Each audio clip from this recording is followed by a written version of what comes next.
Hi, I'm Rodolfo, also known as Vera Calderon. Rudy, you likely recall me as the winner of Masterchef 2023. Today, I'm here to teach you how to make the best guacamole of your lives. There are fundamental things that I'm going to explain now so you can make the perfect guacamole. The word guacamole comes from aguacamole. Aguacamole comes from two words in the Nahuatl language, which was the language spoken by the Aztecs, which is aguacatl, what we know as avocado or palta in Argentina, and mole, which means sauce, which also derived into what we know as the famous moles that are eaten in Mexico. What I'm going to teach you to prepare today is the guacamole that is eaten in Mexico, and that is our typical guacamole.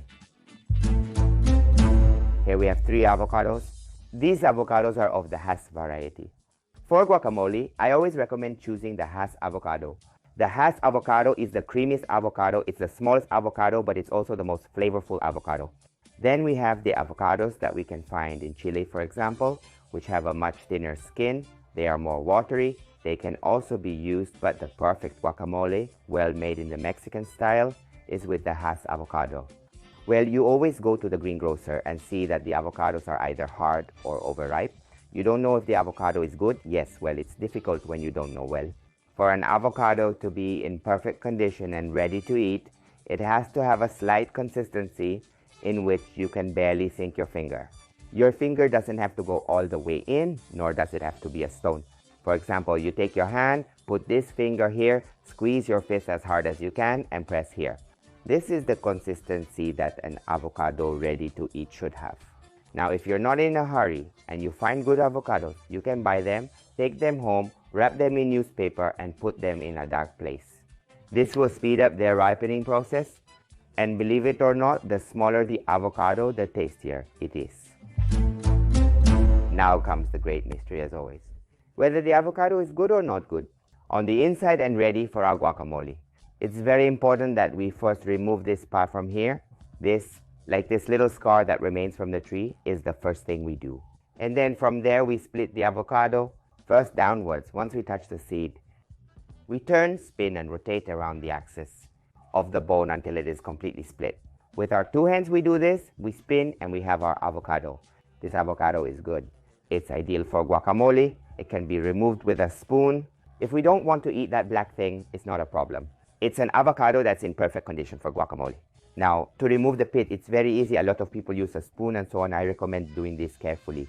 You have to stab the knife into the pit forcefully. Twist and the pit stays on your knife. Next, we can store them. There are people who use them once the guacamole is ready, incorporated, because supposedly that prevents it from oxidizing so quickly. A mystery that can never be proven, but something that people do. Now we're going to remove the avocado pulp from its shell. Very simple. A soup spoon, you insert it from the bottom of the avocado and start to turn, and to peel it off the shell.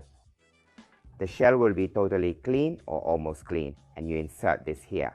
It's very important that the avocado is mashed. The potato masher for me is perfect because this potato masher that we have here, for example, has these little circles that will make the avocado not become like a puree or like a paste, like an ointment, and that some lumps are left around, which is what gives freshness to the guacamole and that we do not lose the flavor of the avocado.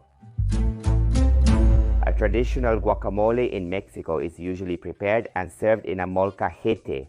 This is also used a lot to make sauces, but it is very common for guacamole to be served in restaurants or homes in the molcajete.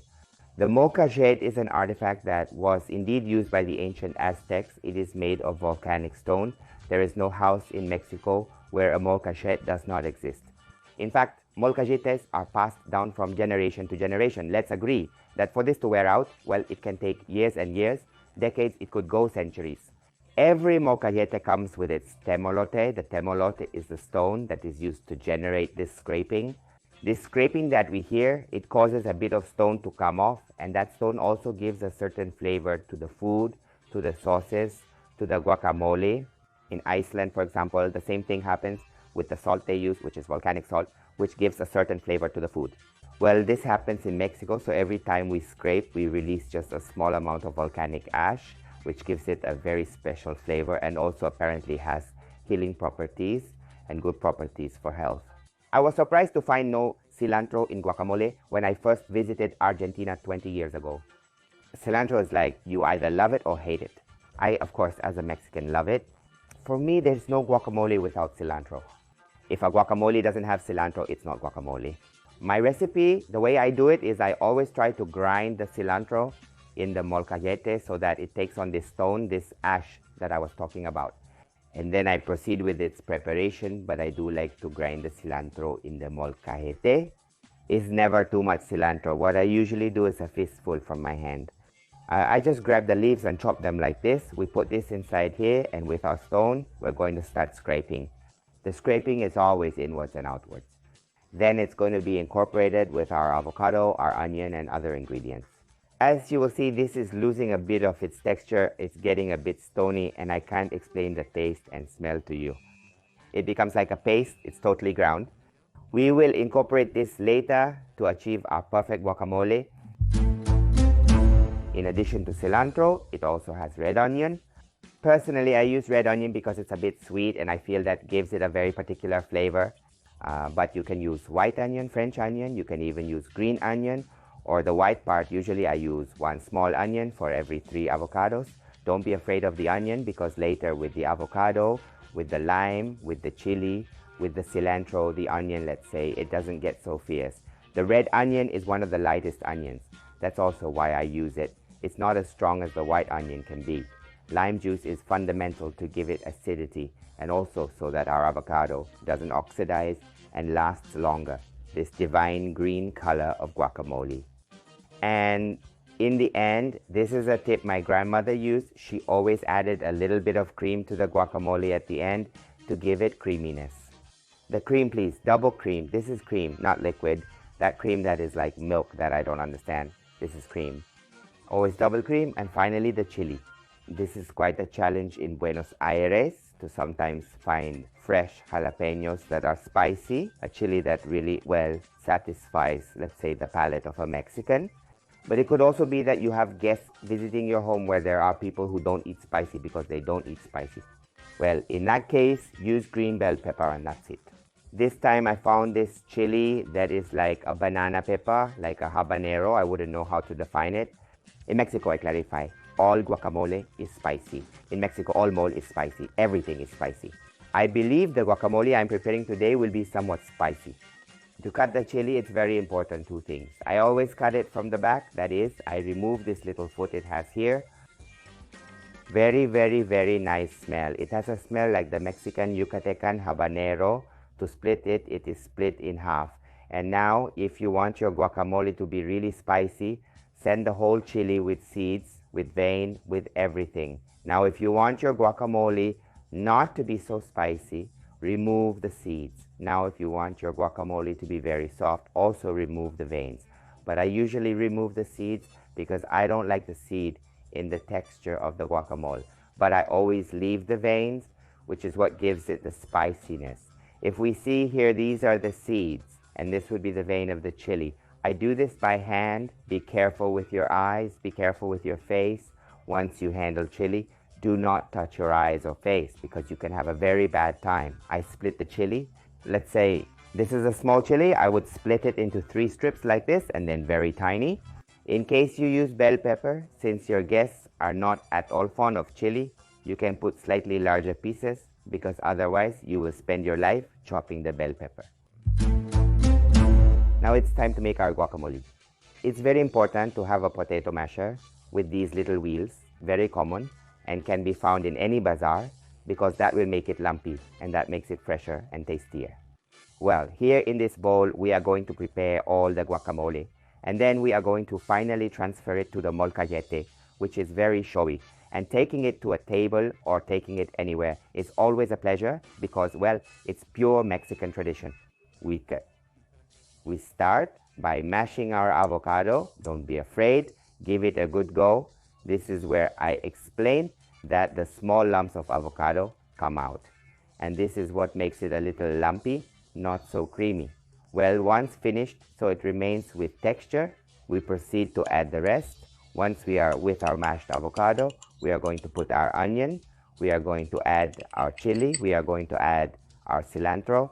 This is going to give a very green color to the guacamole. We are going to add a little bit of salt, a pinch to start, and pepper. We stir, try to separate the cilantro very well because the cilantro has become like a paste so that it is fully incorporated into the guacamole. And now we are going to add the lime. The lime gives us this acidity of the guacamole that is very characteristic. In Mexico, for us, this is lemon. We know the yellow lemon that is used here, but we do not use it. It is hardly sold in supermarkets. It is a fruit that we in Mexico really do not consume. We are going to put half a lime to start. Once you start preparing it, you have to keep tasting it. Trial, error, until you achieve the perfect consistency and the perfect guacamole. As we can see, we already have an almost perfect guacamole consistency, and now we are going to add a pinch of cream to give it this creaminess that I was talking about. This is a secret that my grandmother used and that I love because it really finishes homogenizing the mix. Let's taste a little to see how it is. It lacks salt. Guacamole always lacks salt. The chili we put in is just right. Delicious. I don't know how it will be for an Argentine, but for me, it's extraordinary. We taste again. I present to you the best guacamole of your lives. Now it's time to plate. Of course, we are going to use our beautiful molcajete, which, as I say, is a historical, wonderful piece that always looks good on any table. And here we pour our guacamole. We decorate with some cilantro leaves that we had left over. And we serve it with totopos, which would be fried tortilla or processed tortilla. The totopo itself is a corn tortilla fried in oil, which then hardens, and that makes, well, that we have this crunchy consistency. This is like the most noble accompaniment we can find apart from the sauces. And here we have the best guacamole of your lives. Now it's time to try the best guacamole of our lives, a family recipe, a foolproof recipe for me. Yes, all the tips I gave you will achieve a guacamole that will impress your guests. Fascinated and eager for you to share the recipe with them. Let's go. It has the perfect acidity. It's spicy, but a nice spice that doesn't sting so much on the tongue, more in the throat. And the cilantro, well, it gives it that delicious taste. The lime, the salt, the pepper, and that touch of cream for me, it's what makes it totally homogeneous and creamy and delicious. It's one of those things that you can't stop. You start and you can't stop. So, well, we're going to keep eating a little more because that's a good indicator when something is well done, when you can't stop eating. And this is the case with this guacamole.